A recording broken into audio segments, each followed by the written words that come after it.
ஆன்மீக அன்பர்கள் அனைவருக்கும் இனிய வணக்கங்கள். நம்ம இந்த வீடியோ மூலமாக 2026ஆம் ஆண்டிற்கான குரு பயிற்சி பலன்களை பார்க்க இருக்கிறோம். குறிப்பாக இந்த வீடியோவானது பார்த்தோம் அப்படின்னாக்கா ரிஷபராசி அன்பர்களுக்கான வீடியோ. இந்த ரிஷபராசி அன்பர்களுக்கு இந்த குரு பயிற்சியானது திருக்கணிதப்படி வருகின்ற ஜூன் மாதம் 1ஆம் தேதி மிட்நைட்டில் 1:50 மிதுன ராசியிலிருந்து கடகராசிக்கு பயிற்சி ஆகிறார். வாக்கிய கணிதப்படி மே மாதம் 26ஆம் தேதி பகல் மணி 11:07 பயிற்சி ஆகிறார். கோயில்களில் விசேஷங்கள் பார்த்தோம் அப்படின்னாக்கா மே மாதம் 26ஆம் தேதி தான் நடைபெறும். அதனால் அந்த நாட்களில் போயிட்டு வழிபாடு செய்துக்கிறது மிக உத்தமமான ஒரு காலகட்டம்னு சொல்லலாம். அடுத்ததாக இப்போ நம்ம பார்க்க இருக்கிறது ரிஷபராசி அன்பர்களுக்கான இந்த குரு பயிற்சி பலன்கள். ரிஷபராசிக்கு இது நாள் வரலும் குடும்பஸ்தானத்தில் இருந்த குரு பகவான் 3ஆம் இடமான முயற்சி ஸ்தானத்துக்கு செல்ல இருக்கிறார். அப்போ உங்கள் ராசிக்கு அஷ்டமஸ்தானாதிபதினு சொல்லக்கூடிய இந்த 8ஆம் அதிபதி தனக்கு 3ஆம் இடத்தில் செல்வது ஒரு வளர்ச்சிக்கான அமைப்பு தான். எந்த விதையும் தடைக்கான ஒரு அமைப்புகள் எதுவும் கிடையாது. இந்த குரு பயிற்சி முயற்சிகள், நீங்கள் எடுக்கக்கூடிய முயற்சிகள் அனைத்தும் சாதகமான ஒரு சூழல்களை ஏற்படுத்தி தரக்கூடிய ஒரு குரு பயிற்சி அவங்களுக்கு அமையிருக்கு. இந்த வருட காலகட்டத்தில் குறிப்பாக சொல்லப்போனால் 2026 ஜூனில் இருந்து 2027 காலகட்டங்கள் முடிகிற வரலுமே கிரக நிலைகள் இந்த ரிஷபராசிக்கு ஒரு சாதகமான சூழல்களில் தான் இருக்குது. நீங்கள் எடுக்கக்கூடிய அனைத்து காரியங்களையும் பன்மடங்கு வெற்றி பெறக்கூடிய ஒரு காலகட்டமாக இருக்குது. ஒரு சாதகமான ஒரு அமைப்புன்னு சொல்லலாம். பொருளாதார ரீதியான வளர்ச்சிகள், மன நிம்மதி சார்ந்த விஷயங்கள் எல்லாமே வளர்ச்சிகளை தரும். இதில் முக்கியமாக குரு பகவான் 3ஆம் இடத்துல இருக்கிறனால இருக்கக்கூடிய இடங்கள் அப்படின்றது 3ஆம் இடமானது கடகராசியாக உச்சபலம் பெறுறதுனால ரிஷபராசி அன்பர்களின் இளைய சகோதர அமைப்புகள் வளர்ச்சி பெறுவாங்க. உங்கள் இளைய சகோதரத்துக்கும் உங்களுக்கும் ஒரு நல்ல இணக்கமான ஒரு சூழல்கள் ஏற்படுத்தணும். உங்களோட இளைய சகோதரத்துக்கு ஏதாவது திருமணமாகாத நிகழ்வுகளோ அல்லது தொழில் வளர்ச்சி, பொருளாதார அபிவிருத்திகள் ஏற்படாமலோ வெகு நாட்களாக எந்த ஒரு விஷயத்துக்காக ஏங்கி காத்துட்ருக்காங்களோ அந்த அமைப்புகள் உங்கள் இளைய சகோதரத்துக்கு நடைபெறும். இளைய சகோதரத்தினால உங்களுக்கு ஆதாயங்களும் இந்த ஆண்டில் கிடைக்கிறதுக்கான ஒரு வாய்ப்புகள் மிகவும் சிறப்பாக இருக்குது. அதே நேரத்தில் 3ஆம் இடம் முயற்சி ஸ்தானம் அப்படின்னால இந்த ரிஷபராசி அன்பர்கள் எடுக்கக்கூடிய முயற்சிகள் அனைத்தும் வெற்றி பெறத்துக்கான ஒரு காலகட்டங்கள். முயற்சி எடுத்தால் கண்டிப்பாக இந்த ஆண்டில் வெற்றியை நோக்கிய பயணத்தை எட்டக்கூடிய ஒரு காலகட்டங்களாக இந்த ஆண்டு உங்களுக்கு உதயமாக போகுதுங்க. இந்த குரு பகவான் எப்பொழுதுமே இருக்கக்கூடிய இடத்தை காட்டிலும் பார்க்கக்கூடிய இடங்களுக்கு பலன்கள் அதிகம் என்று விதிங்க. அப்போ இந்த குரு பகவானோட பார்வையானது உங்களுக்கு 5ஆம் பார்வையாக உங்களோட ராசிக்கு 7ஆம் இடத்தை பார்க்க இருக்கிறார். அப்போ தன்னோட ராசிக்கு 7ஆம் இடம் என்பது கலஸ்திரஸ்தானம் அப்படின்றனால இந்த ஆண்டில் வெகு நாட்களாக திருமணமாகாமல் காத்திருக்கக்கூடிய நபர்களுக்கு திருமண வாய்ப்புகள் கூடி வரப்போகுது. அதே போல் சமுதாயத்தில் உங்களுக்கு மதிப்பு, மரியாதை, கௌரவம், அந்தஸ்து, புகழ் உருவாகக்கூடிய ஒரு காலகட்டங்கள் உருவாகுது. இதனால் வரலும் கணவன் மனைவி உறவுகளில் பிரச்சனைகள், பிரிவுகள் அப்படின்ற மாதிரி இருந்த நபர்களுக்கு கணவன் மனைவி உறவுகளில் ஓரளவுக்கு அந்யுன்ய உறவுகள் பலப்படுறதுக்கான ஒரு காலகட்டங்கள் உண்டு. அதே போல் 7ஆம் இடம் என்பது சமுதாயத்தில் ஒரு அங்கீகாரம், எனக்குன்ற ஒரு அங்கீகாரம் கிடைக்கல, என்னோடய தொழிலுக்கு அங்கீகாரம் கிடைக்கல, எனக்கு ஒரு அங்கீகாரம் கிடைக்கலன்னு எதிர்பார்த்திருந்த நபர்களுக்கு உங்களோட தொழிலை பாராட்டி உங்களுக்கு தொழில் சார்ந்த விஷயத்தில் ஒரு அங்கீகாரம் கிடைக்கிறதுக்கான ஒரு காலகட்டங்களாக இந்த காலகட்டங்கள் உங்களுக்கு உதயமாக போகுதுங்க. அதனால் இந்த நேர காலகட்டத்தில் முக்கியமாக இந்த ரிஷபராசி அன்பர்களுக்கு 7ஆம் இடத்தை குரு பகவான் பார்க்கறதுனால திருமணம் சார்ந்த விஷயங்கள், குடும்பம் சார்ந்த விஷயங்கள், சமுதாயம் சார்ந்த விஷயங்களில் ஒருபடி முன்னேறக்கூடிய காலகட்டங்களாக உதயமாக போகுது. சமுதாயத்தில் உங்களுக்குன்ற ஒரு மதிப்பு, மரியாதை, கௌரவம், அந்தஸ்து, புகழ் உருவாகிறதுக்கான ஒரு காலகட்டங்கள் உதயமாகுதுங்க. அதனால் இந்த ரிஷபராசி அன்பர்கள் கண்டிப்பாக இந்த நேரத்தில் திருமண வயதில் இருக்கக்கூடிய நபர்கள் கண்டிப்பாக திருமணத்தை முடிச்சுக்கிறது ஒரு நல்ல பலன்கள் ஏற்படுத்தி தருன்று விதிங்க. அதே போல் உங்கள் ராசிக்கு 9ஆம் இடம்னு சொல்லக்கூடிய பாக்கியஸ்தானத்தை இந்த குரு பகவான் சமசப்தமாக 7ஆம் பார்வையாக பார்க்க இருக்கிறனால உங்களோட நீங்கள் கேட்ட கேள்விகளுக்கு எல்லாமே பதில் விளங்கக்கூடிய விதிகளில் எல்லாமே கிடைக்கும். தந்தை வழி, பாட்டன் வழி சொத்து சோதனால ஆதாயங்கள் ஏற்படக்கூடிய காலகட்டம் உருவாகும். தந்தைக்கும் உங்களுக்கும் ஒரு இணக்கமான சூழல்கள் ஏற்படக்கூடிய காலகட்டங்கள் உதயமாக போகுதுங்க. தெய்வ அனுகூலம், உங்களோட குலதெய்வத்தின் பரிபூர்ண அனுகிரகம் கிடைக்கக்கூடிய ஒரு காலகட்டங்களாக இந்த நேரம் உங்களுக்கு உதயமாக போகுது.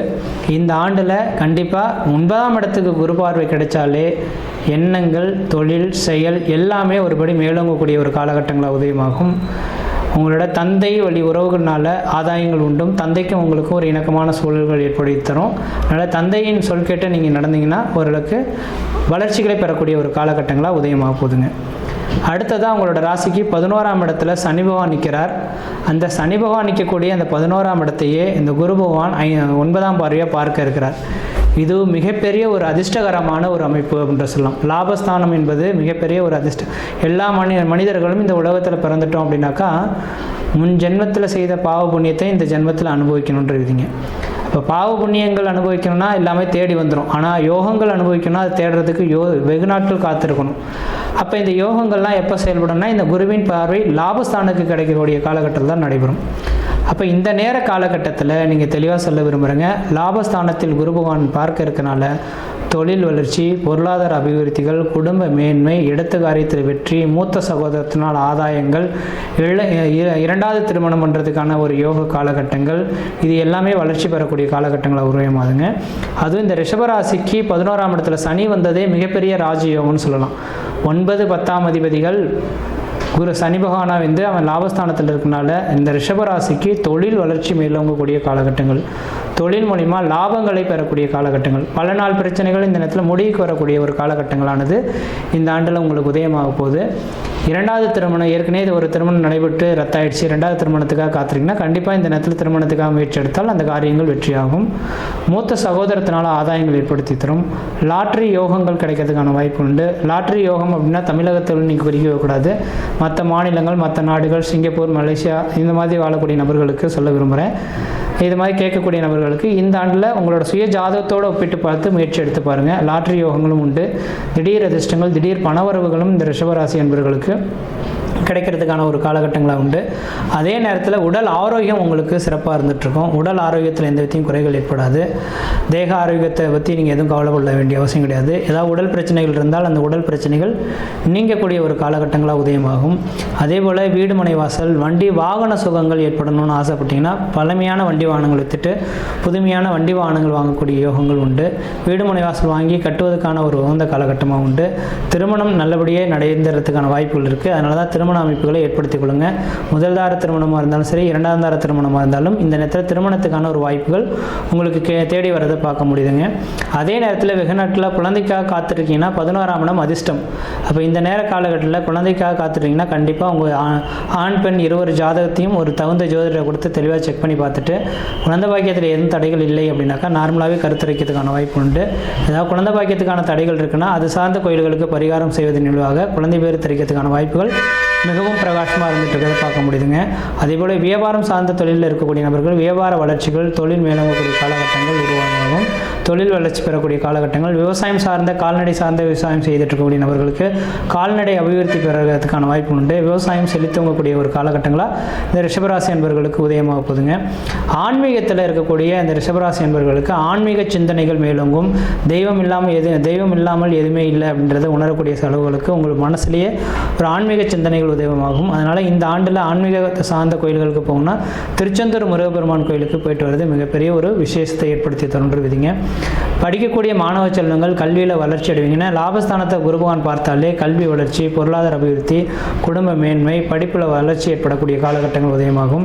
கடன் பிரச்சனைகளுக்கு ஒரு முற்றுப்புள்ளி வைக்கக்கூடிய ஒரு காலகட்டம் உதயமாச்சுங்க. எத்தனை கோடி ரூபா கடனாக இருந்தாலும் படிப்படியாக இந்த நேர காலங்களில் அது எப்படி அடைக்கிறது, எதன் மூலிமா வருமானங்களை பெருக்க போகிறோம் அப்படின்றத நீங்கள் நினச்சிக்கிட்டு அந்த கடனை அடைக்கிறதுக்கான இலக்கு நோக்கி பயணிப்பீங்க. அதுக்கு இந்த கிரக நிலைகளும் உங்களுக்கு சாதகமான ஒரு அமைப்புகள் ஏற்படுத்திடும்.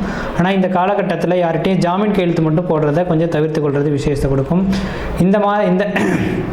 இந்த நேரம் 3ஆம் இடத்துக்கு செல்றதுனால இடமாற்றம், தொழில் மாற்றம், உத்தியோக மாற்றம், படிப்பு மாற்றம் அப்படின்ற மாதிரி எதிர்பார்த்து இருக்கக்கூடிய நபர்களுக்கு இடமாற்றங்களும் தொழில் மாற்றங்களும் உத்தியோக மாற்றங்களும் ஓரளவுக்கு வளர்ச்சிகளை தரக்கூடிய காலகட்டங்களாக இருக்குது. அதனால் இந்த ஆண்டு குரு பயிற்சி உங்களுக்கு சாதகமாக இருக்குது. குரு பயிற்சி மட்டும் கிடையாது, சனி பகவான் இருக்கக்கூடிய காலகட்டமும் ராகு கேது பலன்களும் ஓரளவுக்கு சாதகமாகவே இருக்குது. இந்த நேர காலகட்டத்தில் நீங்கள் எந்த அளவுக்கு வளர்ச்சியை நோக்கி செயல்படுறீங்களோ அந்த அளவுக்கு இந்த நேர காலகட்டத்தில் ஓரளவுக்கு ஆதாயங்கள் பெறக்கூடிய ஒரு காலகட்டம் காலகட்டமாக உதயமாகுதுங்க.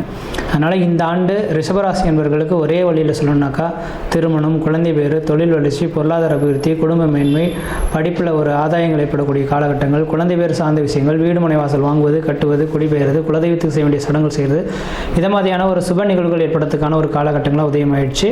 இந்த நேர காலகட்டத்திலேருந்து எந்த அளவுக்கு முயற்சிகள் எடுக்கிறீங்களோ அந்த அளவுக்கு வளர்ச்சியை நோக்கி பயணத்தை எட்டக்கூடிய காலகட்டம் உதயமாகுது.